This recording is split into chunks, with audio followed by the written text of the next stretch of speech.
Learning a language while sleeping is the holy grail of language learning. If I could finally make something useful out of the 16-odd hours I spend every night asleep, maybe I'd feel a little less useless. I don't know. There's a lot of grass in my face right now. This has always seemed like some kind of clickbait for me. Like, it's hard for me to believe that anyone can do anything while they're asleep other than dream about their math teacher chasing around their whole high school, but he's like 8 feet tall and like also your father. No, just me. Okay. Yeah, I was joking.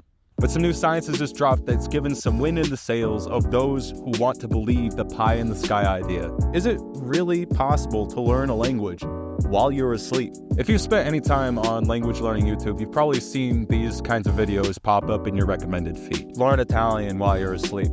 Learn Japanese while you're asleep. Learn to sleep while you're asleep. People are walking, and I'm just lying on the ground. They all just have like these words and then phrases and then the translation into your native tongue. And then somehow it's just supposed to bounce around in your subconscious and then turn you through black magic into some kind of language learning superhero. That's cool. I like black magic, but what does the science say? One thing we have to get clear on right away is that we have more than just 2 states of consciousness. We're not just awake or asleep, any more than the only 2 times a day are light and dark. It doesn't work like that. We cycle through at least 4 different stages of sleep. And throughout the day, I cycle through as many moods as there are bad Adam Sandler films. These 4 phases of sleep are associated with their own activities in the brain and body. They're all very important to make sure that when we wake up, we have a body to wake up to. None of these things are evolutionarily designed for us to be better at Duolingo or something. But hey, we didn't evolve to walk on the moon. We weren't designed to understand quantum mechanics. Then we were evolutionarily designed to work in a cubicle from 9 a.m. to 5 p.m. Why do you think we're gonna take no for an answer now? We're not taking no for an answer. This is a boundary we're pushing all the time. And there's new research on this.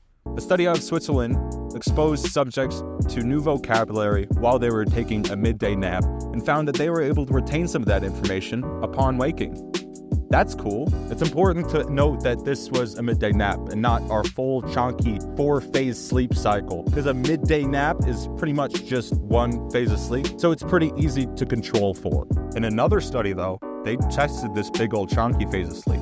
It took into account that we have states of more active consciousness while we're asleep and less active consciousness while we're asleep. It called it up and down states. Think Washington versus Florida. During these up states, they played some semantic associations, kind of like those compilations we see on YouTube, by the way, between the subject's native language and this made-up language that the researchers invented. They found when they did this, they had better than chance guessing abilities at associating these words with their meaning. This shows that there was some memory encoding while they were asleep. That's pretty cool. Our brains aren't just dead, and we're not all just thinking about our 9-foot-tall father/math teacher. What's my opinion? Thanks for asking. I think this stuff is weak sauce. Not the science, it's illuminating and interesting and all that. All it really says is that through this work you can do while you're asleep, you might get a better than guessing chance at associating some words when you're awake. Wow, so helpful. But we gotta remember what we're doing here. We're not getting better for a matching exercise. We're not getting better for some Duolingo game. We're getting better for learning a language. We're getting better for being able to communicate in a language. Instead of spending all this time trying to figure out these hacks, tips, and tricks, trying to find the fastest way to learn a language, you should stop, slow down, and spend some time with the things that we know work. I'll link some things down in the description, some proven methods on how we can learn a language. It's not that complicated, not saying it's easy, but it's not too terribly complicated. What I found works best for me and what bears itself out in the research is that you learn and remember best when you have an emotional connection to the content you're studying. When I'm reading a book, when I'm watching a movie, when I'm reading a podcast. You don't read a podcast. When I watch a movie, when I read a book, when I listen to a podcast in German, that's when I'm most connected to the language. That's when I feel I'm learning the most. And that's what's brought me to the point I am today. So in conclusion, at best, it'll make you better at some word association games. And it could even bolster some of the vocabulary review while you're awake. Use it. But at worst, it's just a waste of time. that's gonna do it for me, guys. I've been sitting on this grass for too long. I'm on the ground. My ass is wet. If you like this video, drop a like. If you like what I do here, consider subscribing.